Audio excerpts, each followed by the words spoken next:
Le dernier quart d'heure de Smart Bourse chaque soir, c'est le quart d'heure thématique. Un thème ce soir qui nous permet de sortir un petit peu de la logique du marché ou du day-to-day sur les marchés financiers pour rester dans la sphère financière et évoquer les enjeux du métier de gérant d'actifs du point de vue d'un recruteur de gérants. Et c'est Sébastien Masson qui est à mes côtés, Senior Advisor chez Norman Alex. Bonsoir Sébastien. Oui, bonsoir. Ravi de vous accueillir dans cette émission-là. Dites-nous d'un mot ce que fait Norman Alex. Je précise, on se connaît depuis quelque temps, Sébastien, vous avez une longue carrière dans l'industrie de la gestion d'actifs, vous avez occupé différents postes, vous avez été fundraiser à un moment, c'est ça Sébastien. Bref, vous connaissez bien les arcanes de cette industrie de la gestion d'actifs, mais aujourd'hui vous êtes plutôt dans un poste de recruteur, c'est ça chez Norman? Oui, exactement, j'ai fait 30 ans dans l'industrie financière en général et je suis conseiller chez Norman Alex depuis maintenant 2 ans. Ouais.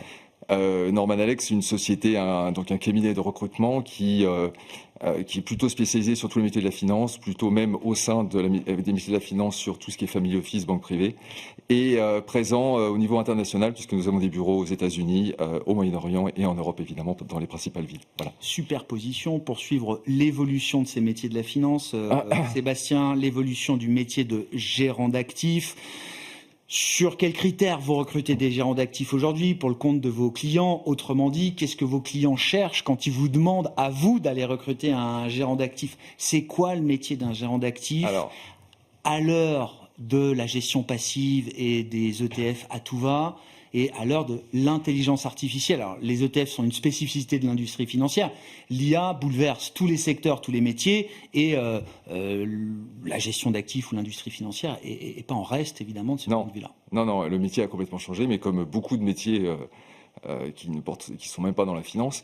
Et donc j'assiste aux premières loges effectivement à ce bouleversement, puisque moi, comme je vous l'ai dit, ça fait 30 ans que je suis là-dedans. Donc effectivement, il y a pas mal de choses qui sont des bons souvenirs déjà depuis 2 ou 3 ans dans ce métier. Mais en fait, en clair, donc les gérants pourraient donc répondre à ces questions-là, parce que c'est effectivement le cœur du réacteur dans tous ces métiers dans l'investissement, c'est le gérant. Donc, on peut tourner le truc dans tous les sens, c'est vraiment le gérant. Et en fait, il s'avère qu'il y a 3 types de gérants. Donc on va en évacuer 2, parce que il y en a un qui reste bien dessus. Il y a les gérants qui sont sur les marchés qu'on dit en fait privés, sur des marchés qui ne sont pas listés. Et là, dans ces cas-là, on est sur du private assets. Et dans ce cas-là, on va dire que le métier change assez peu pour le moment. Alors, on se reverra peut-être dans les années qui viennent, mais en tout cas, il change donc assez peu pour le moment, où finalement les critères sont toujours les mêmes: expertise, savoir-faire, expérience, le track record, et puis les réseaux. Parce qu'effectivement, chaque matin, la grosse différence entre les marchés listés et les marchés non listés, c'est qu'il faut créer son marché. Le gérant sur le listé, il arrive, il allume Bloomberg. Il y a la vérité quotidienne des prix en permanence. Donc, il a les 7 notes comme dans la musique, il a les 7 notes, et puis il faut qu'il fasse son truc.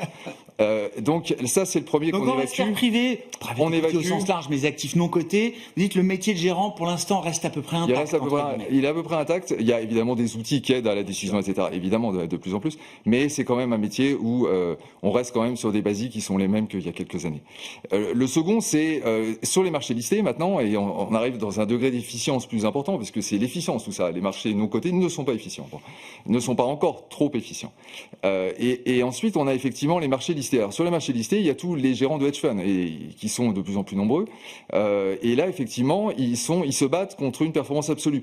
Donc là, pour le coup, on reste à peu près sur la même chose. On cherche encore l'expertise, on cherche le savoir-faire, on cherche les réseaux, là aussi, parce qu'il faut effectivement trouver des sources de valeur. Non pas si on est sur du listé, mais effectivement on n'est pas sur des allocations d'actifs qui sont déjà faites.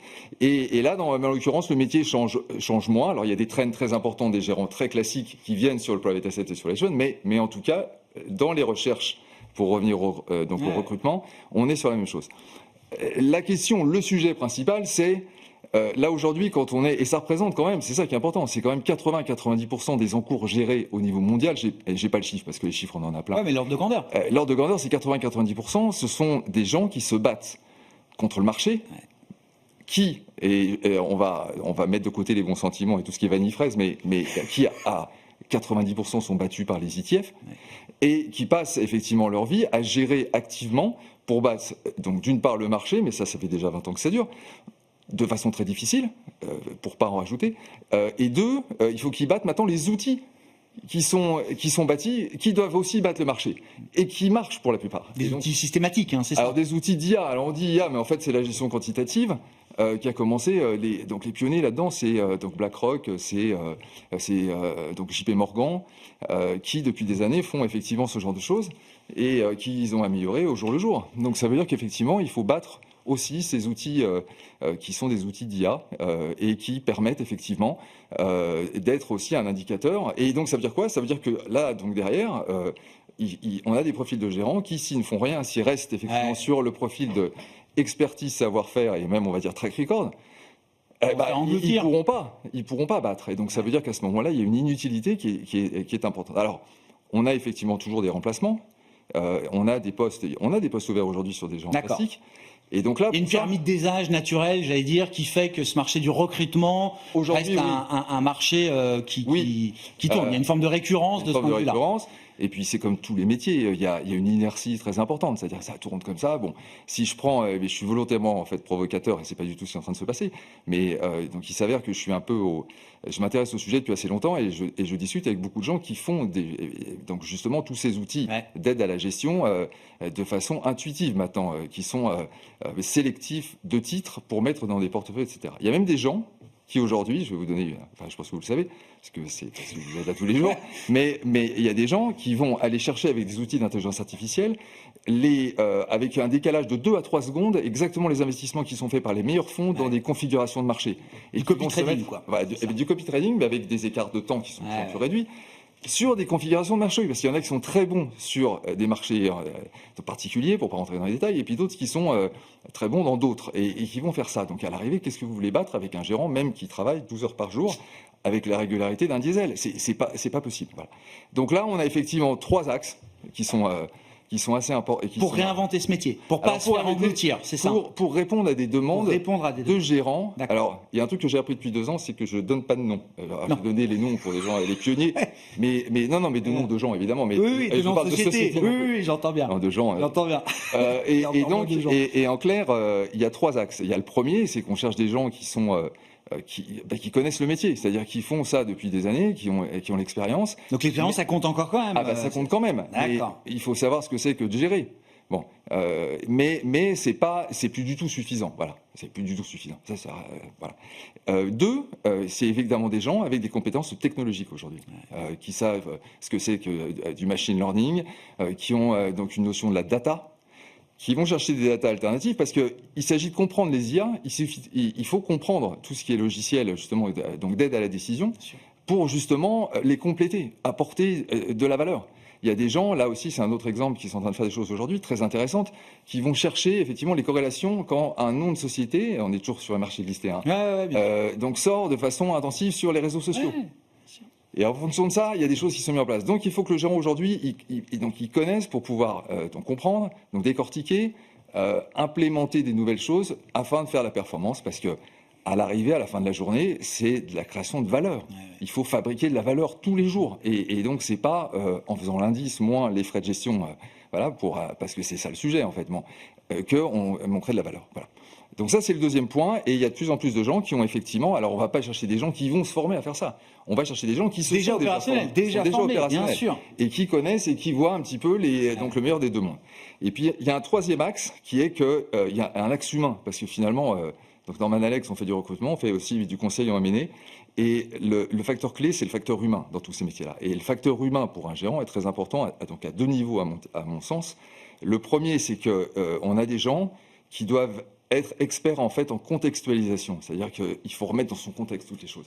Tout ce qui est géopolitique, macroéconomie, donc prise de décision dans des voilà, donc tout ça, c'est un humain qui peut faire ça. Donc ça, c'est donc très important et c'est un facteur. Il faut des gens qui soient très réactifs, qui soient. Alors, donc j'aime pas trop le terme agile parce que tout le monde dit il faut être agile, etc. Mais qui puissent effectivement, in fine, prendre des décisions. Et puis 2. On cherche de plus en plus des gens qui incarnent complètement leur gestion. C'est fini le gérant dans son coin qui veut plus voir les clients, qui fait son truc, sa sauce, tout ça. Ça aussi, mais en première ligne aujourd'hui ? La maintenance en première ligne. Il faut des gens qui ne soient pas product spécialistes, parce que ça, c'est autre chose, mais il faut des gens qui soient capables d'avoir un contact, on va dire, c'est pas commercial, mais de communication, pour pouvoir expliquer, raconter une histoire et pouvoir incarner complètement la gestion, que ce soit évidemment plutôt des institutionnels. Je vous rappelle qu'on parle vraiment des gérants qui sont sur les 80%, c'est le bulk du truc. Ceux qui viennent tous les jours ici, voilà, je confirme. Exactement. Et donc, voilà. Et donc, qui qui vont trouver. Et donc, moi, je mets un peu les pieds dans le plat, parce que c'est vrai qu'on dit très souvent, oui, mais alors, il y a des périodes sur lesquelles les indices. Non, et quand on prend vraiment, et c'est très simple maintenant avec l'intelligence artificielle, vous prenez tous les indices sur toutes les zones, sur toutes les périodes, c'est l'indiciel. C'est très compliqué. Dans l'univers notamment des grandes capitalisations cotées. Je pense encore, mais vous me corrigez si je me trompe, que dans des segments de marché un peu plus niche, alors ça va des micro-caps aux small-caps, peut-être que les mid-caps aujourd'hui c'est déjà un marché un peu plus efficient, et puis sur le crédit aussi, là on parle du monde action, mais j'ai l'impression que sur le crédit, là la pure gestion active est encore capable de battre des indices. Oui, parce mais sans doute que dans l'univers large cap. Alors dans la gestion, et puis en plus dans la gestion du crédit aujourd'hui, il y a toute une part, il y a toute la possibilité de pouvoir rentrer sur des titres non listés. Oui, en plus d'avoir des actifs privés aussi. Tout ce qui est privé, c'est un énorme marché. Mais pour conclure là, sur les mutations de ce métier de gérant, oui, c'est des profils beaucoup plus hybrides que vous recrutez aujourd'hui, avec une dose d'expertise. Et moi, c'est vrai que souvent, c'est une question que j'aime bien poser aux gérants, notamment quand ils sont spécialisés sur des thématiques très pointues, liées à la robotique, la biotech, la medtech. Ça peut amener très très loin quand même dans l'analyse. C'est pas juste les ratios financiers de l'entreprise. D'ailleurs, parfois, il n'y en a pas. Donc, c'est un besoin d'expertise. Presque de doctorants dans certains domaines. Et donc cette hybridation là, c'est quelque chose qui protège quand même le métier du gérant. La hybridation, c'est les 3 facteurs dont je vous ai parlé. C'est le classique, la base classique, donc tout ce qui est technologie, tout ce qui est IA. Et 3e, c'est le facteur humain sur le devant. Et le 4e, c'est effectivement la spécialisation. Parce que là aussi, et là c'est pas très original, dans tous les métiers, les gens sont de plus en plus spécialisés. Et quand vous avez un gérant qui est spécialisé sur un secteur, il va apporter de la valeur sur les valeurs cotées de son secteur, justement. Voilà. Bon, il nous reste 15 secondes. Ça recrute ou pas en ce moment ? Ça recrute, oui, bien sûr. Mais ça recrute tout le temps, parce que là, on parle effectivement de la masse où il y a un turnover très important. Maintenant, effectivement, on a pas mal de ces gérants-là qui veulent arriver sur tout ce qui est non listé et où ils apportent plus de valeur ajoutée, parce que c'est humain et c'est pour retrouver en fait ce qu'on avait, les caractéristiques de leur métier premier. Mais en fait, croyez-moi, dans les années qui viennent, on se reverra sur le marché. Pour parler des mutations du non coté. Bien sûr. Parce que là, on va arriver sur des choses intéressantes. La gestion d'actifs non cotés va elle aussi subir ces mutations. Merci beaucoup Sébastien. Merci d'être venu parler du métier de gérant d'actifs. C'est un des sujets qu'on traite dans cette émission également. Sébastien Masson, Senior Advisor chez Norman Alex, c'était l'invité de ce dernier quart d'heure de Smart Bourse.